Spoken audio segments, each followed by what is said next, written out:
Hey.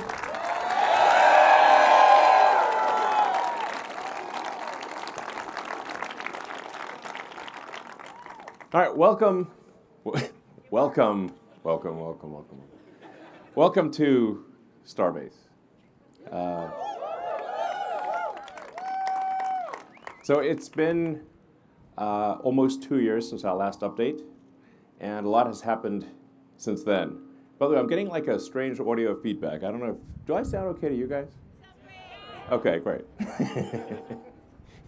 So it's been 2 years since we had our first Mark 1 rocket, and a lot has happened since then. We're going to go through the progress, but I'm just incredibly proud of the SpaceX team and all the support that we received from Cameron County, from Brownsville, from South Padre. And I know some of you in the audience, so thank you very much for your support.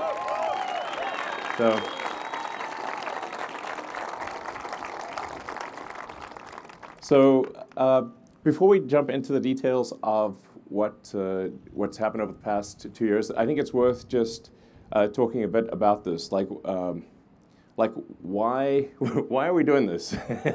This, I mean, pretty epic, but what's the sort of deep meaning behind this? Like, why build a giant reusable rocket? Why make life multiplanetary? And I think this is just an incredibly important thing for the future of life itself. So there's both I call it the sort of the defensive reason or the life insurance reason. That's one part of it, which is that there's always some chance that something could go wrong on Earth. The dinosaurs are not around anymore. So there could be some calamity that where we do ourselves in, or there's a natural disaster. Now I'm naturally an optimist, so I think the probability of that is low, but it is not zero.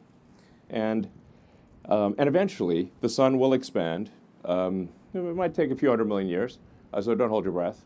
But eventually the sun will expand and destroy all life.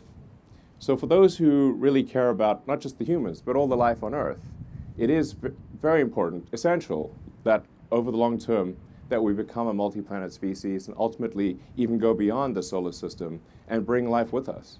And we are life's stewards, life's guardians. The creatures that we love can't build spaceships, but we can, and we can bring them with us. And I think that's pretty important, for those that care about the environment and care about all the creatures on Earth. So that's like I would say like the defensive or the life insurance reason for life collectively. But there's also an inspiring reason, which is that life can't just be about solving problems. There have to be things that inspire you, that move your heart, that make you glad to be, when you wake up in the morning, you're excited about the future.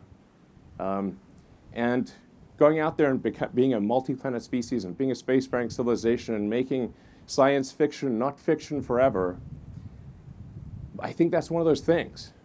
I think that's what fires me up the most, is like, let's go out there and find out what this universe is all about. Are there other species out there? Maybe. Hopefully it's. I mean, we want to go find out what the heck's going on. What is going on? I mean, how do we get here? What's the meaning of life? 42. But what's the question? If we go out there and we explore the galaxy, ultimately, then we can find out some of these questions, and it will just be very exciting to do that, and something we can all look forward to. And even whether somebody chooses to go or not, I think vicariously we can all go there. Just like with Apollo, where only a handful of people went to the moon, but in a sense we all went there. humanity went there. And so even if somebody doesn't choose to go themselves, I think vicariously through others, they will go, they will understand, they will experience the universe. And I think that's incredibly fundamental to an exciting future. And that's why we're doing this. So.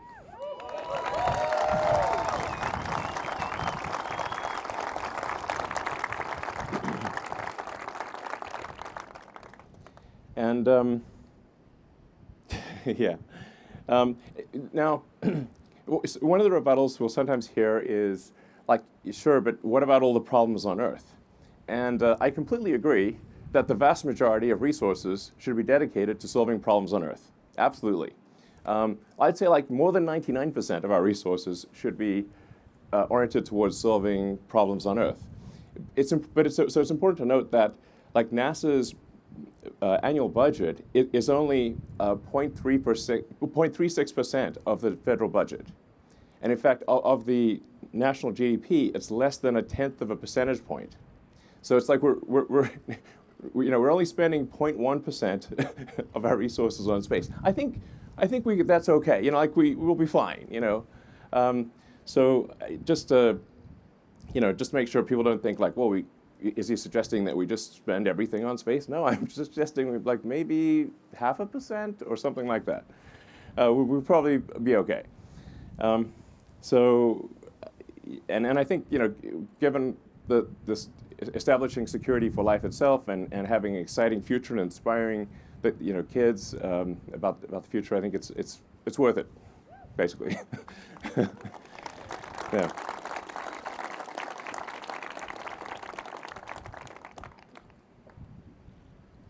So, well, how do we do this? How do we make life multiplanetary? What's the first step? And the essential technology, the holy grail breakthrough that's needed, is a rapid and completely reusable rocket system. So this has never been accomplished before. And there's a lot of people, for the longest time, thought this was not possible. Now, with Falcon 9, we've been able to show that you can have reuse of a boost stage and reuse of the fairing. So with Falcon 9, we've demonstrated a lot of reuse of the boost stage and of the fairing. We've have over 100 reflights of the fairing of the booster, and I'm not sure of the fairing number, but it's a lot. And that's a big step in the right direction. With Starship, we're aiming for full and rapid reusability. So, we obviously need to accomplish that. That's not done yet, but the success is one of the possible outcomes, which I always think is when embarking on an endeavor, success should be at least one of the possible outcomes. And for this design, that is the case.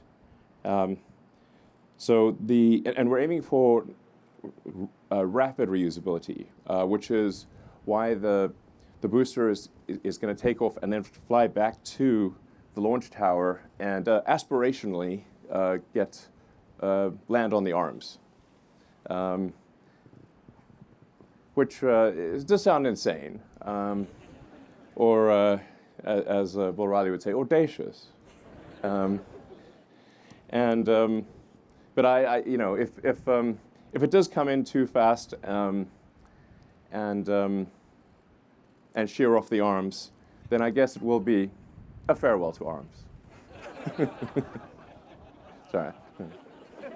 The dad jokes, I have to warn you, they're only going to get worse.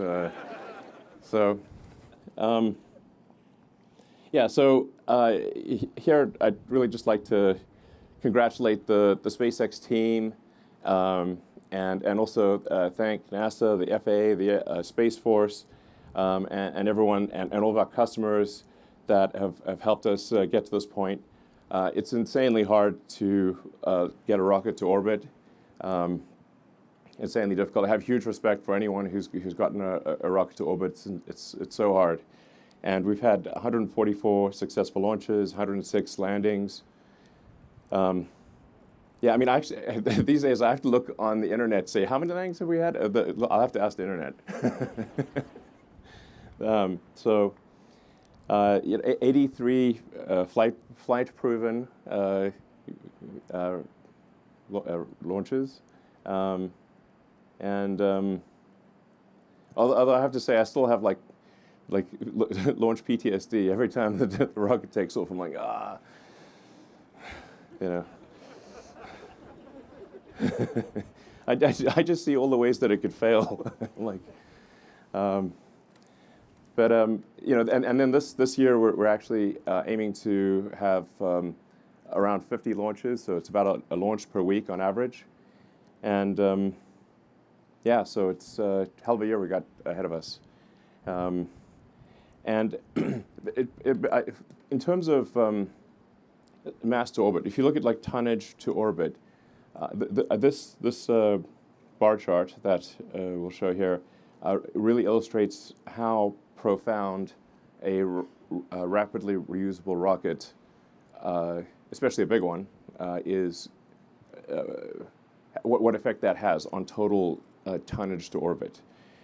So the total mass to orbit to date of Earth is around 15,000 tons, maybe 16,000 tons. And the mass per Starship, after a year, just 1 year of launching, if it launches 3 times a day, would be equal to all the mass to orbit of Earth to date. That's just one Starship launching 3 times a day for a year. Now, if you have, you know, 10 Starships-ish, then, and we'll have more than that. Our goal is to be making at least a one stack per month, and then ultimately potentially a ship every 3 days. There'll be more ships than there are boosters because the booster actually, even though it's gigantic, will come back in about 6 minutes. Excitement guaranteed. So it only takes about 2 minutes on ascent and then about 4 minutes to return. So you'll know soon. The ship has to complete at least 1 orbit around Earth, and sometimes maybe 3 orbits or more. And each orbit is 90 minutes. So the ship is probably, you know, reusable about every 6 to 8 hours. That's why we say sort of 3 times a day for the ship. But in theory, the booster is capable of being reused every hour. So the propellant pumps are designed to fill the rocket in about half an hour. So this really is designed for rapid reusability. So if you can do roughly a million tons to Earth orbit, that's comfortably over 100,000 tons to the surface of Mars. Maybe 150,000 tons, depending on how good the landing system is. So now you can only go to Mars every 2 years. And I think maybe roughly you need about 1 million tons on Mars to have a self-sustaining city. But the critical threshold, I think, for Mars is to have a city that is self-sustaining. It's going to be incredibly difficult to make a self-sustaining city because if it's missing any ingredient at all, however minor that ingredient is, then if the ships from Earth stop coming for any reason, the city will die out. So the critical threshold to pass one of the most important great filters for any species is to have the other planet no longer dependent on the original planet. So I don't know exactly what that tonnage is, but I suspect it is at least, if one tries to get the right order of magnitude, about 1 million tons. Hopefully it's not more than that. Starship is capable of doing that. It's capable of getting 1 million tons to the surface of Mars. and creating a self-sustaining city. And I think we should try to do that as soon as we can. The window of opportunity may be open for a long time, and I hope it is, but it may also be open for a short time. And this is the first point in the 4.5 billion year history of Earth that it has been possible. I mean, let that sink in. Or if there's a sink, let it in. Still knocking at the door. I mean, it's a sentient sink. Let's face it. Let it. I mean, come in.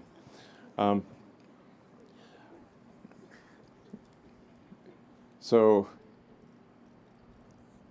4.5 billion years. It's been a while. This is the first time it's been possible. We need to seize the opportunity and do it as quickly as possible. I mean, to be frank, civilization is feeling a little fragile these days. And like I said, I'm an optimist, but I think we've got to protect the downside here and try to build that city on Mars as soon as possible and secure the future of life. And it's going to be an incredibly exciting adventure. Now, the sales pitch for going to Mars is that it's going to be cramped, dangerous, difficult, very hard work. You might die, and that's the sales pitch. I hope you like it. So far from being some sort of escape hatch, it will be extremely difficult and dangerous and tough. Mars is a fixer-upper of a planet, and so it's going to take some work to make it easy to live there. But one day we could make Mars a planet like Earth, and I think we should. So just some facts about Starship, and these numbers will evolve over time. The height of the ship is about 50 meters, 164 feet. The 9 meter or 30-foot diameter. Well, you can just see it, basically. It's got about 1,200 tons of propellant on the ship, and thrust is about 1,500 tons. Now, these numbers we'll probably add more propellant over time, increase thrust. Diameter will stay the same. It's a huge pain to change diameter. So that'll tend to stay the same, but it'll probably get a little bit longer. And we're expecting payload capacity of 100 to 150 tons, depending on which orbit. So to a Starlink orbit, roughly 100 tons. Over time, I think we can probably get the orbit for orbital refilling, the payload to an orbit for orbital refilling to about 200 tons, which is going to be very important for getting to Mars. So for getting to Mars, you also need the orbital refilling. Just like you have aerial refueling, the rockets will need orbital refilling. It's actually mostly oxygen. There's 3.5 tons of oxygen for every 1 ton of fuel. So that's why it's refilling, not refueling. So heat shield. So this is the world's largest heat shield. This is, we actually make this at our little factory in Florida near Cape Canaveral. We call it the bakery. And we're actually using a lot of techniques that are used for roofing tiles. So we need to have a heat shield that is capable of resisting extreme heat, but also is not crazy expensive. And our heat shield team has done amazing work in creating the world's largest heat shield, and one that is reusable, but also robust and low cost. So it's not a crazy money heat shield. And yeah, need good heat shield technology for entering from orbit. Orbital refilling. We were going to do an animation of this, but it looked a bit wrong.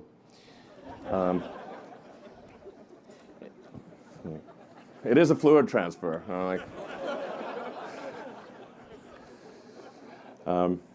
So, yeah. Play a little Barry White, you know. Okay. So that's one of the technologies that is necessary for um, getting to Mars. So the ship would get to orbit with its payload, and um, and then in orbit we'd refill the tanks so it would have enough propellant to get to Mars. Mars is far. Um, so now this is essentially docking in orbit, and with Dragon docking with the space station, this is a technology that that SpaceX has become quite good at. We've done, I think at this point, a couple dozen dockings with the space station, and it's actually way harder to dock with the space station than to dock with yourself. So this is, it is a thing we need to solve for Starship, but I'm confident that we can do this because we've done a lot of orbital docking already with Dragon. But this is going to be an important thing to demonstrate. Won't be necessary in the near term for Starlink launches, but it will be necessary for Mars and the Moon. So let's see, the super heavy booster. So it was 70 meters, but then there was an extra half barrel section that the team deleted, and totally accidentally it's 69 meters. It's also booster 4 and ship 20. I mean, this is a pure coincidence. Those numbers won't leave me alone. It's just, I hope it's good luck. So yeah, so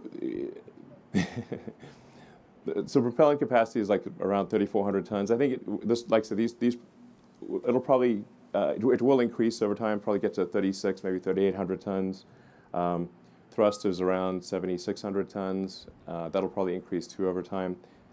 Just to put this into perspective, though, the Saturn V was 7.5 million pounds of thrust, and Starship is 17. So it's more than twice the thrust of a Saturn V, which was that's the largest rocket ever to get to orbit. It's worth noting Super Heavy is the largest flying object of any kind, or will be. It's yeah, very big. You can see it right there. That booster has 29 engines. The next booster, we actually increased the engine count to 33. We've kind of bounced around on engine count, but because I think at one point we had like 37 engines, and then we went to 29. We finally settled on 33 engines, which is about actually the most number of engines you can actually fit under that booster without like expanding the diameter.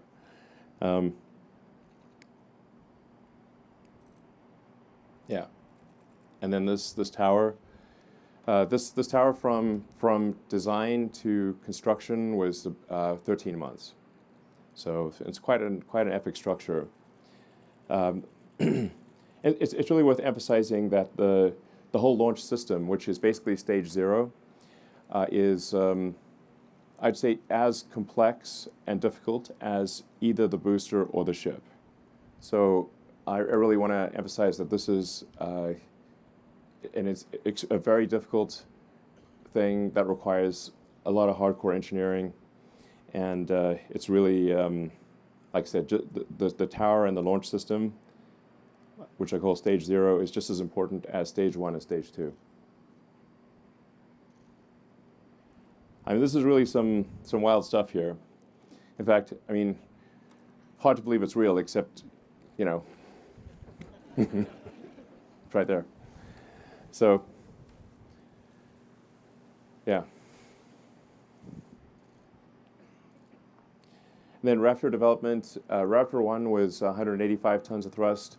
Raptor 2 is 230 tons of thrust, and I think over time we can get that to probably 250 tons. So that's, and it's also significantly simplified. So you can see the difference between V1 and V2. The V2 is, V1 looks like kind of like a Christmas tree spaghetti pile. A lot of fiddly bits. And V2 is greatly simplified while also increasing thrust at the same time.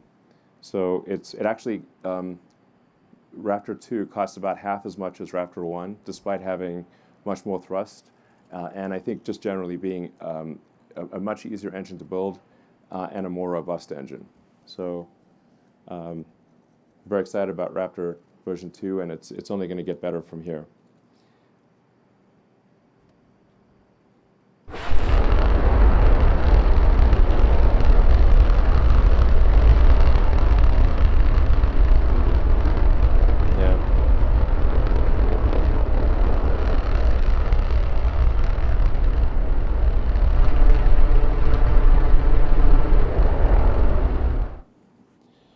So yeah, so Raptor 2 is pretty sick, and we've actually the peak thrust that we've operated Raptor 2 at this point is 247 tons, and so I'm confident that with some improvements we can get to a 250 ton operating point, and continue to simplify and sort of robustify the engine. So it's really a spectacular piece of engineering. Extremely difficult to make and succeed. Engine has been mind-bogglingly difficult, but it is one of the essential keys to. I mean, it is essential, obviously, to making Starship work. It'll be the first full flow stage combustion engine to get to orbit. Yeah, kind of need that ISP and thrust to weight. So why Starbase? A lot of people like say why Starbase? Why here? And we kind of needed a confluence of factors. Getting to orbit, you want to launch eastward so that you have help from Earth's rotation. So the closer you are to the equator, the more of a sort of a boost from Earth rotation that you get. So you want to be as south as possible and launch eastward. And then, it's always possible that something goes wrong.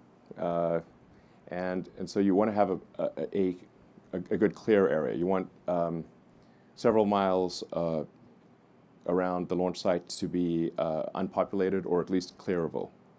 And that doesn't actually leave a lot of options. It's basically here and Cape Canaveral or Cape Kennedy is where are the other two possibilities. And then because we have had a lot of launches going out of the Cape, we didn't want to disrupt the Cape activity, the operational launches, with sort of the advanced R&D of Starship. So it was important to decouple the operational launches from the R&D launches, and that's why we're at this location. And once again, I'd just like to thank Cameron County and the Brownsville South Padre and the remaining residents of Boca Chica Village, where I live, by the way. It's my primary residence is that little village over there. So. And it's been great. It's been great being here, and super appreciate the support of the community. Anyway, thank you.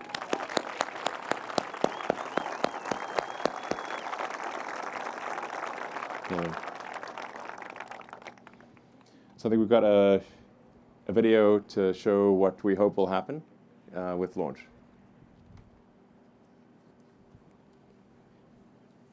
Play it now.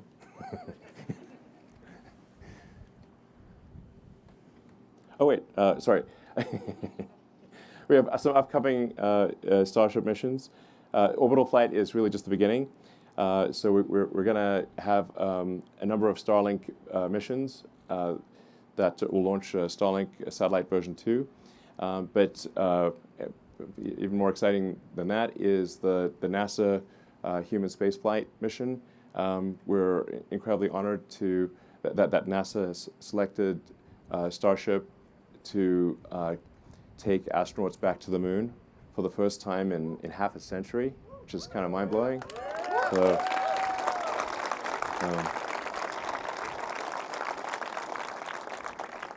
I'd just like to say, like, SpaceX is just deeply honored and appreciative that NASA would choose us for this incredibly important mission, and we'll get it done. And then there's also the Dear Moon mission, which is going to take artists around the moon, and that's Yusaku Miyazawa, and he's going to select I think a dozen artists and do a loop around the moon, which will be very exciting. And there's going to be some future announcements that I think people will be pretty fired up about. So anyway, super exciting future ahead with this. There'll probably be a few bumps in the road, you know, but we want to iron those out with satellite missions and test missions and get to a high flight rate and then have something that's extremely reliable for human spaceflight. So, yeah.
Let's make this real. Any questions?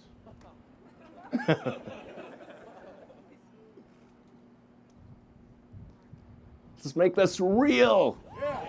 Cool.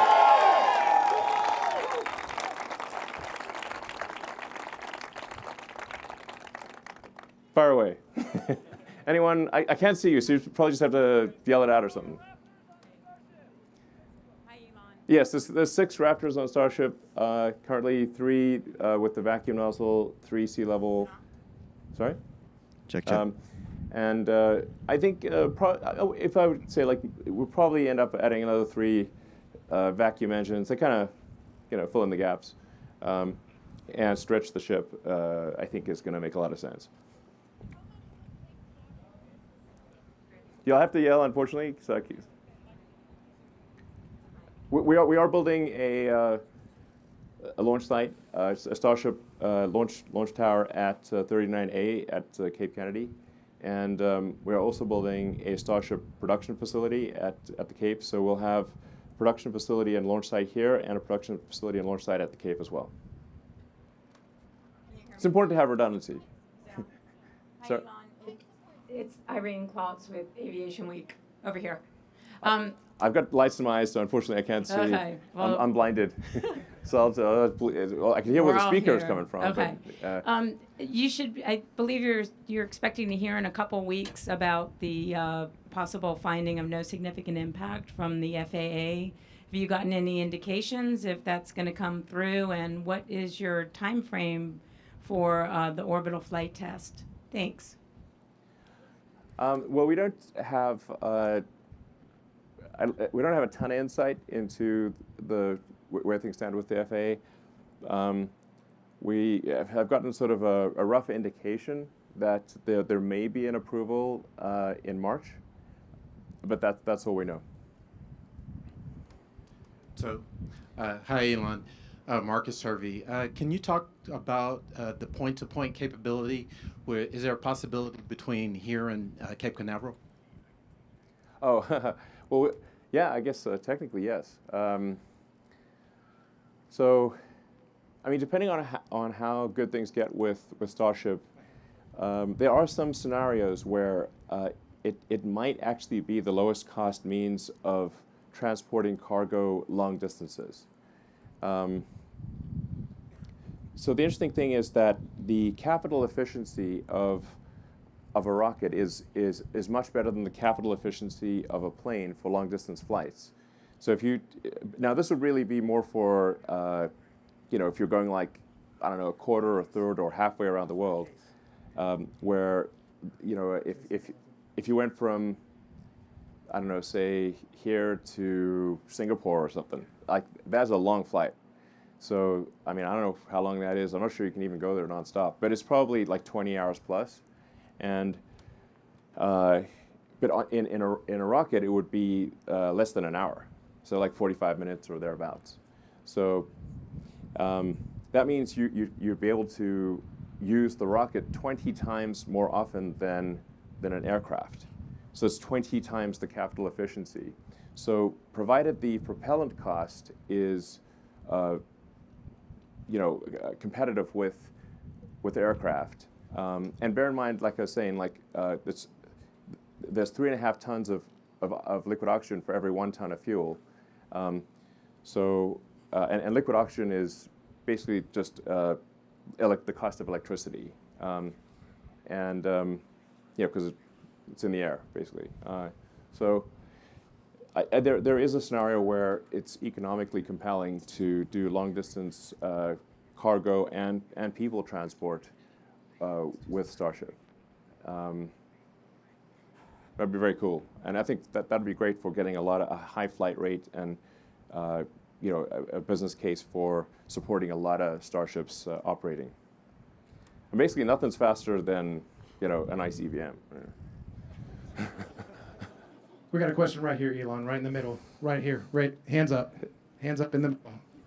I mean, I literally have lights in my eyes, and it's pitch dark in front of me. It's fine. Hi, Elon. Michael Sheets with CNBC.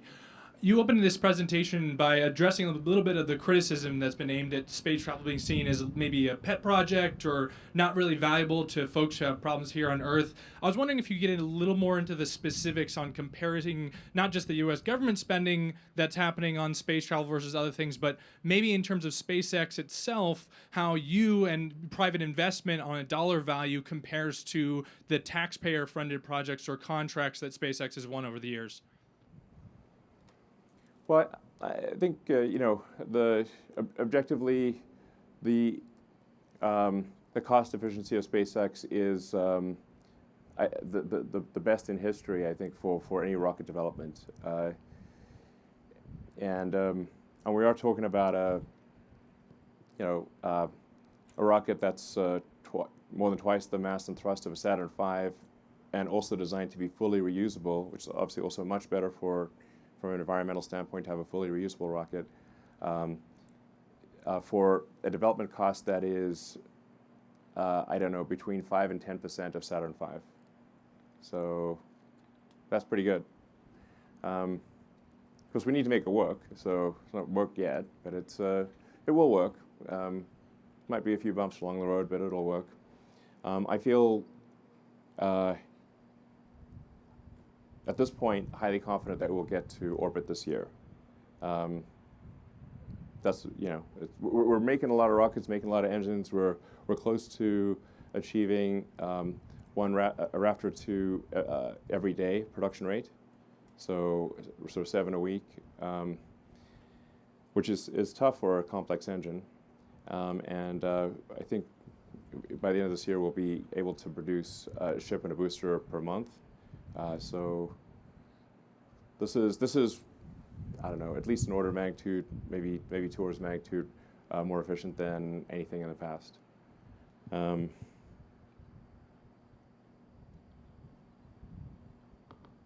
Yeah. So.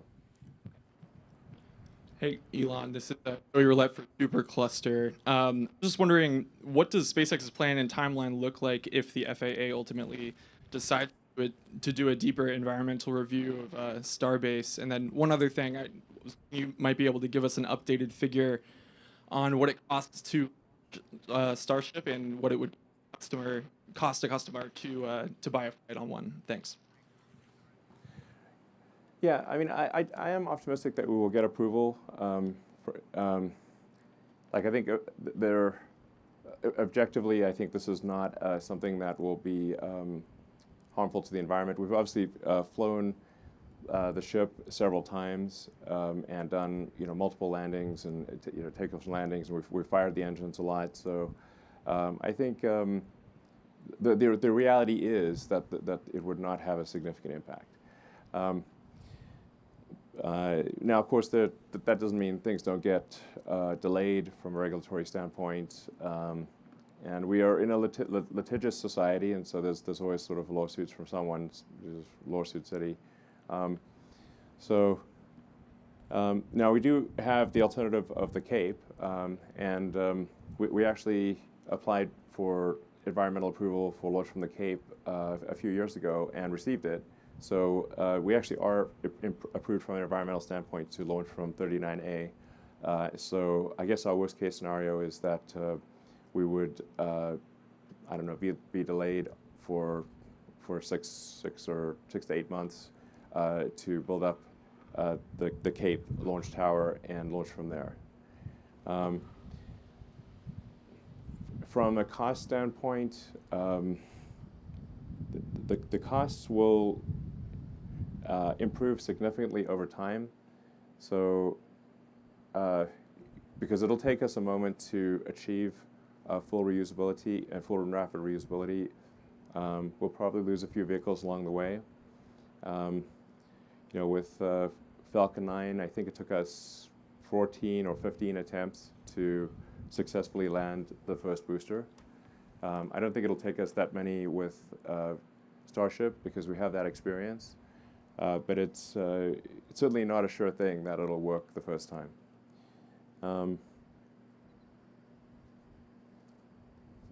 I mean, from a cost standpoint, I mean, it's a 100-ton capability to orbit. On a marginal cost to launch basis, that doesn't count fixed costs, which obviously have to be covered. It may be as little as a few $1,000,000 per flight, maybe even as low as $1 million per flight. So this is crazy. These are crazy low numbers by space standards, crazy low. Now, we do have to cover fixed costs, so depending on what our launch rate is, we have to divide the fixed cost by the number of launches. So the more launches that happen, the lower the total cost, fully considered cost per flight would be. But I'm highly confident it would be less than $10 million all in over, if you say like fast forward like 2 or 3 years from now. I think it's highly likely to be everything included less than $10 million a flight for a 100-ton to orbit capability. And 100 tons to a useful orbit, not to a low orbit. To a low orbit, it would be 150 tons. So this is ridiculously good compared to everything else. And it should be, because if you think of like, if this was if aircraft were not reusable, how much would an air ticket cost? I mean, it's like, for, I don't know what, a 787 or 777 goes for these days. I don't know, a few $100 million. If you had to spend, $200 million every flight, it would be very expensive to fly somewhere, and you'd need 2 of them for, another one for the return trip. So, it would obviously be absurd. So if you can imagine if we were in a world where aircraft were expendable, and then someone came along with a reusable aircraft, it would be an absolutely profound game changer. That's what needs to happen for life to become multiplanetary, and that's what this design, I'm confident, is capable of that. It's just a question of how long it will take to refine that and have it really dialed. Hi. Hi. Sorry, this is Andrea Leinfelder of the Houston Chronicle. I wanted to know, when and how do you plan to test Starship refueling in space? And also, aside from NASA, Dear Moon, and Starlink, can you elaborate on the potential customer base for Starship? Thank you.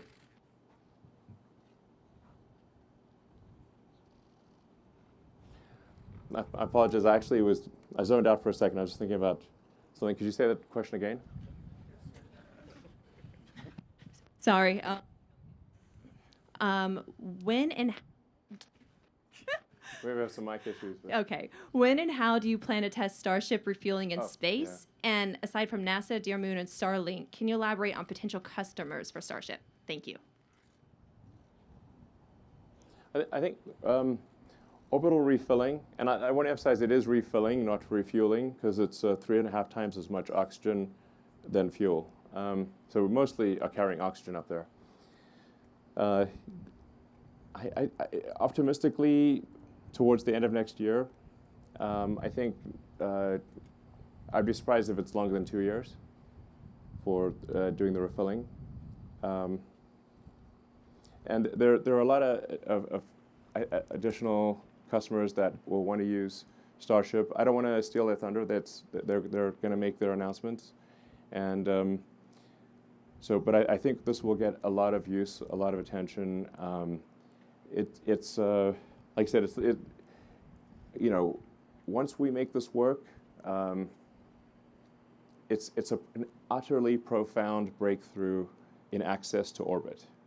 And when you have an utterly profound breakthrough, the use cases will be hard to imagine. I mean, when aircraft first came along, aircraft were viewed as toys, like they were like a novelty, not a means of transport.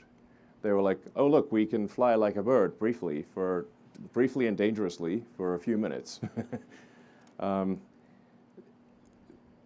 Nobody at the time, or at least I think very few people at the time, thought that there would be a global aircraft industry with airports throughout the world carrying people to every part of Earth in ridiculously short periods of time. When the Wright brothers first took off, I mean, most people were just riding horses. So you're like, oh, like riding a horse, see this crazy device, looks like witchcraft. And they would not have imagined that there would be aircraft flying, tens of thousands of aircraft flying to every corner of the world. So I think we made this really could be an extremely profound situation, and we really can't even imagine all the use cases at this point. So. Hi, Elon. This is Steve Clark with the Brownsville Herald. Thank you for the presentation. You're welcome. So if the FAA does come back and say we need an EIS, does Starbase bounce back from that at some point? Yeah, I mean, it would obviously set us back for quite some time because an EIS takes a lot longer than an EA. So we would have to shift our priorities to Cape Kennedy. Okay, and long term, what do you envision for Starbase? Like a spaceport with flights coming and going and Starship manufacturing, or what is the future role of Starbase? The future role of Starbase, I think, it's well suited to be kind of like our advanced R&D location. So it's like where we would try out new designs and new versions of the rocket, and then I think probably Cape Kennedy would be our sort of main operational launch site, and then. I don't know, over time, I think we'll have floating spaceports, like ocean spaceports. We got these 2 converted oil rigs that are going to be turned into orbital launch sites. And they can be moved around the world. So, I think there could be quite a few of those. I think about if I think about what would really work for long distance travel. Because the rocket is quite loud, you want to be, 20 miles away from a major city or 30 miles away from a major city, just so you don't, you're not, disturbing people too much. So I think probably most of the launch sites long term will be kind of ocean or sea spaceports. So like maybe located like 20 miles, 30 miles offshore. And this would allow Starship to connect any cities that are on the ocean or on the sea, and have a high flight rate, but without disturbing people too much. I think people are willing to have something that's loud occasionally, but if you want to have it frequently, then it probably needs to be offshore. Hello, Elon. I'm Cam Gerlach with the SpaceX Reddit community. So you've talked a lot about how Raptor 2 is crucially important for Starship development and for the future of Starship. So I'm curious, what general improvements have you made with Raptor 2 to ensure it's not only more efficient and more powerful, but also much easier to produce and less expensive as well and faster? And how do you plan to continue to iterate further on the design in the future? So, Raptor 2 is an almost complete redesign relative to Raptor 1. So basically everything from the turbomachinery to the chamber, nozzle, the electronics, basically everything's been redesigned. You can see the difference over there, the Raptor 1 versus Raptor 2. A lot of the changes were deleting things. We deleted a lot, consolidated a lot. The rotating machinery, especially the inducers of the turbo pumps, are a lot more robust. we converted a bunch of flanges to welds, and we're actually over time will convert even more flanges to welds. I hate flanges, especially if you've got high pressure and a cryogenic fluid or super hot gas. Flanges and seals are a nightmare. And so, we've got parts of that engine that are,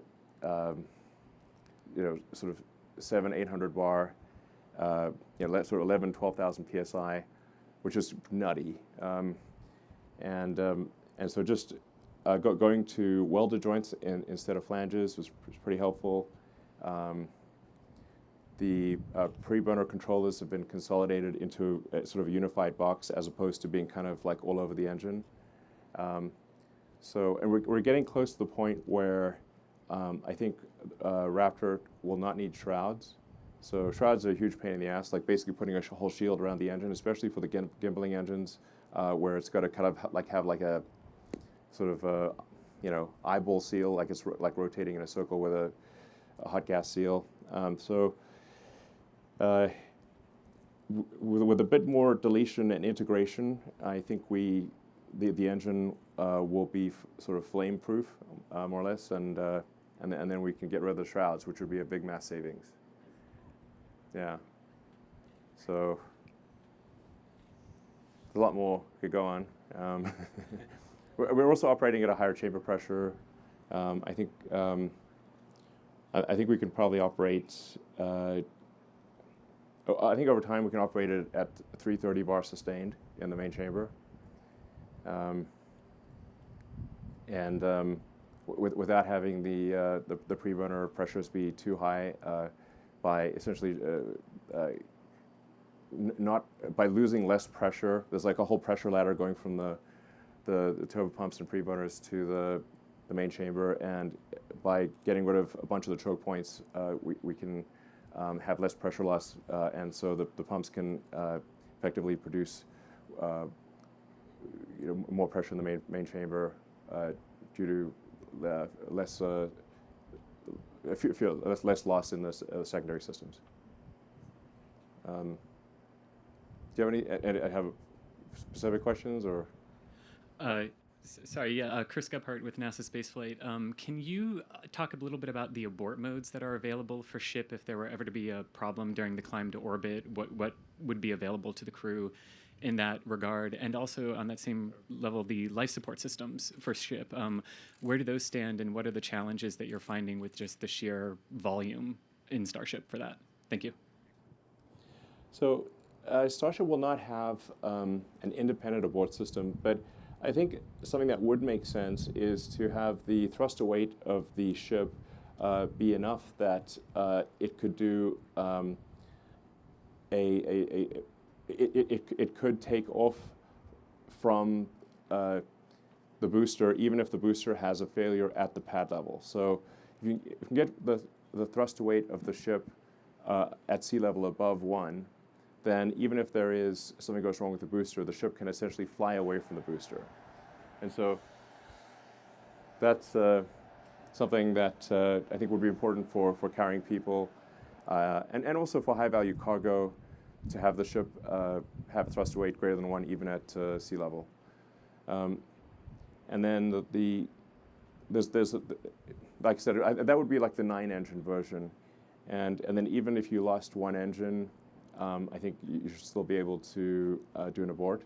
So I think for crewed missions, we would essentially maybe detank the ship to some degree so that you'd have kind of a launch abort capability with the ship, even if you lost an engine. That'd be my recommendation. From a life support standpoint, we would have a sort of a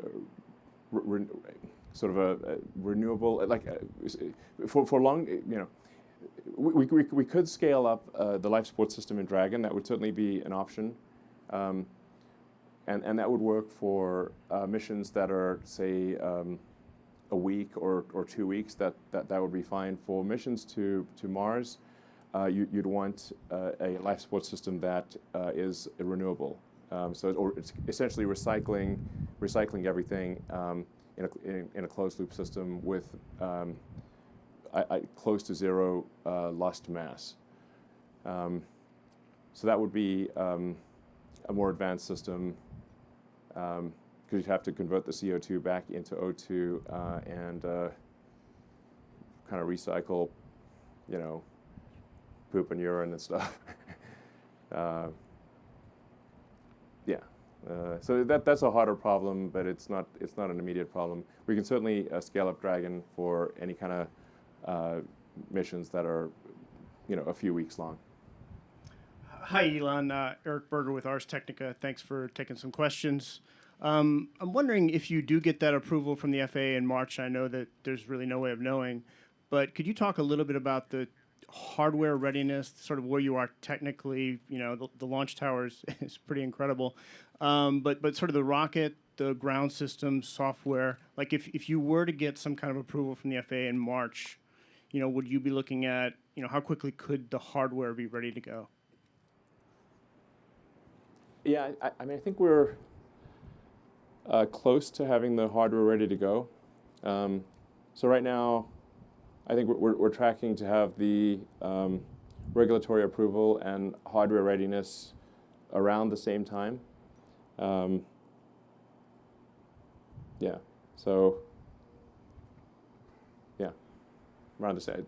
Hopefully, basically a couple months for both.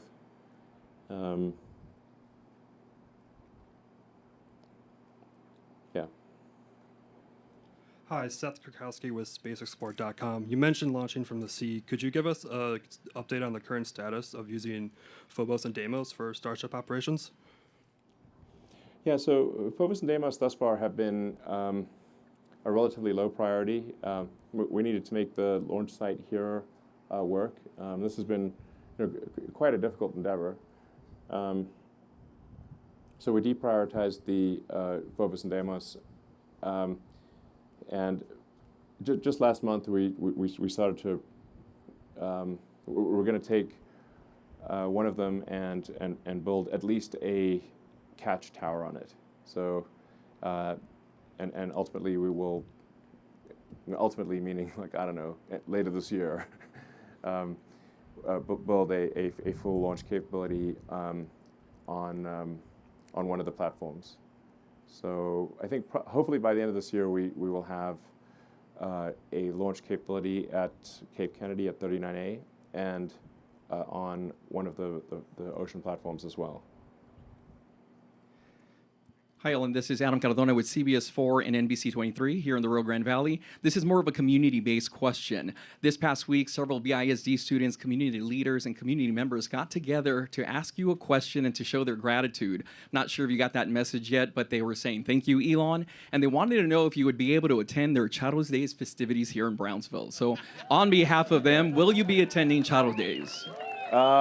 It sounds like fun. So like, when is it? I believe it starts on the 19th through the 25th. So you have several days to attend Sombrero Festival, Charro Days parades, enjoy some great food. Will we see you there? I will be there. All right.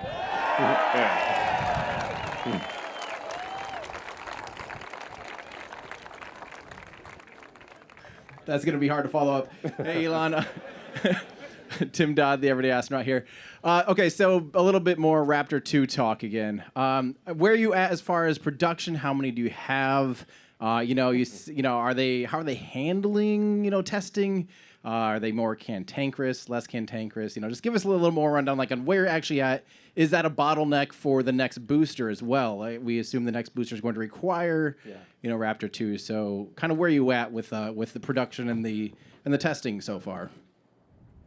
Well, right now, of any technical problem, I'm spending the most time personally on Raptor 2.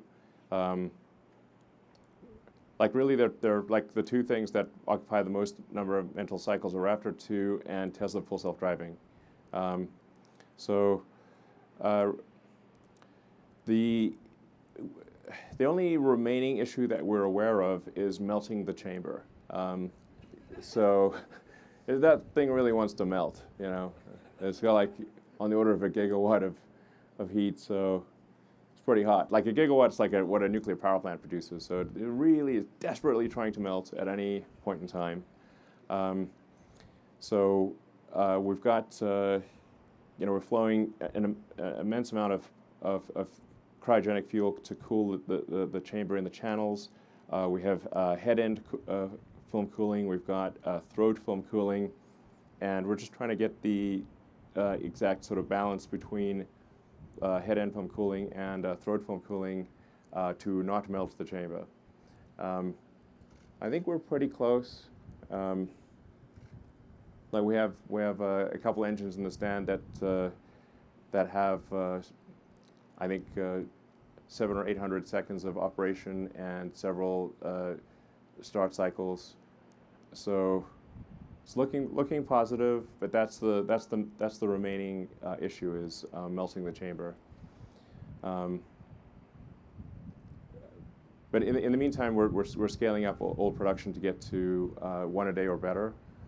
So apart from melted chambers, we're doing well. We've got a lot of pumps, a lot of electronics, a lot of pre-burner controllers. Just not melting the chamber, which is very difficult, is the kind of the last remaining challenge. But I think we're very close to solving that.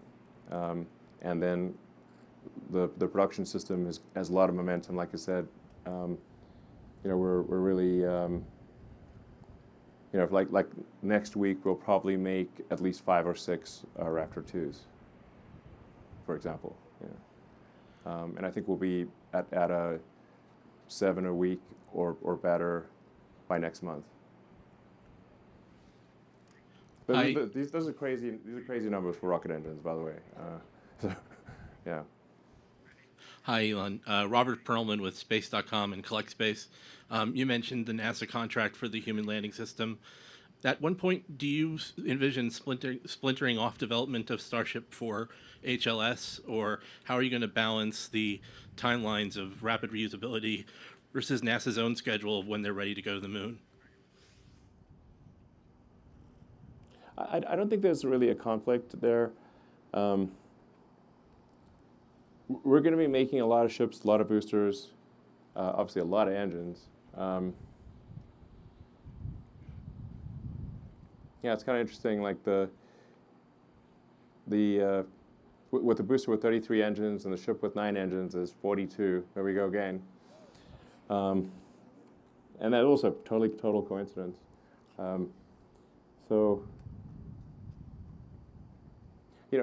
Adding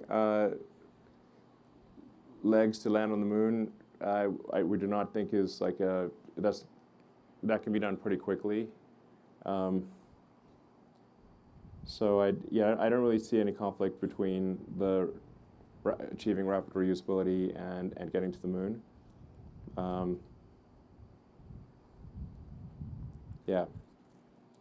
A high production rate solves many ills. So we're aiming for a high production rate.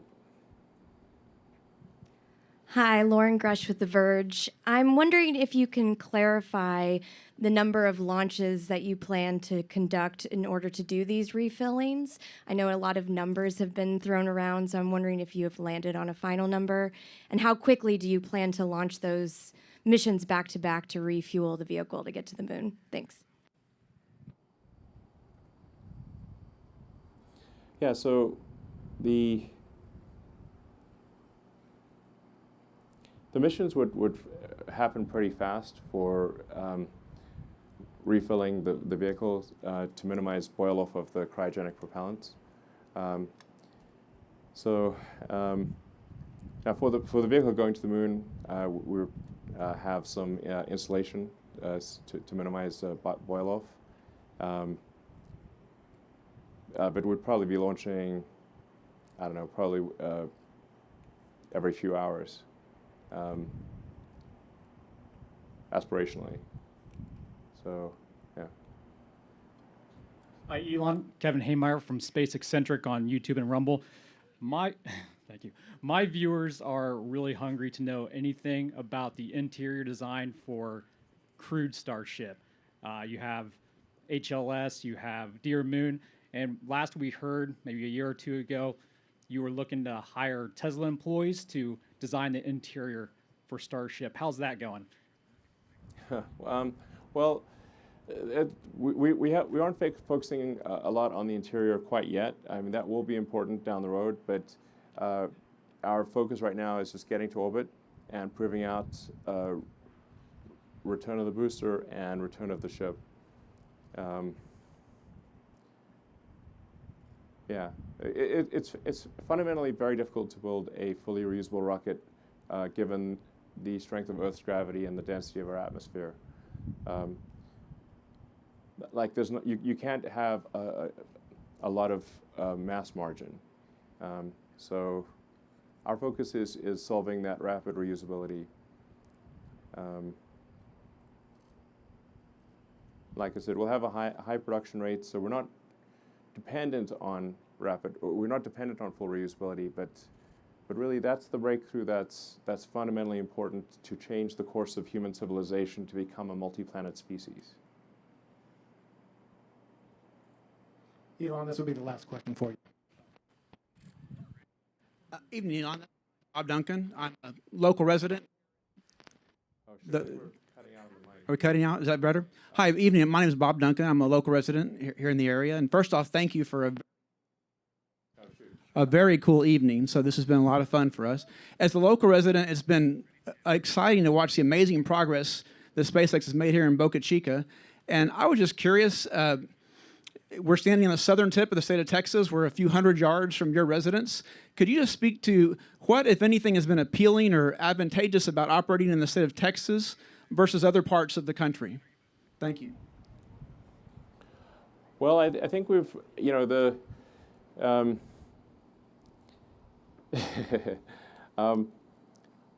well, I mean, we've had a lot of support from the community, and something that just happens over time with societies is that kind of rules and regulations build up, and they build up, more in some places than others, and they didn't, I think Texas has the right amount of rules and regulations.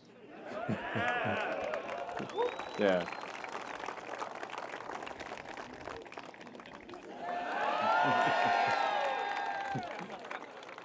So, thank you all for coming. I hope you've enjoyed the evening, and I think we might be able to get you closer to the rocket if you'd like. So we'll get you as close as possible while still being safe. Yeah, feel free to take pictures, have a good time, and let's go like hell to have an exciting future. Thank you.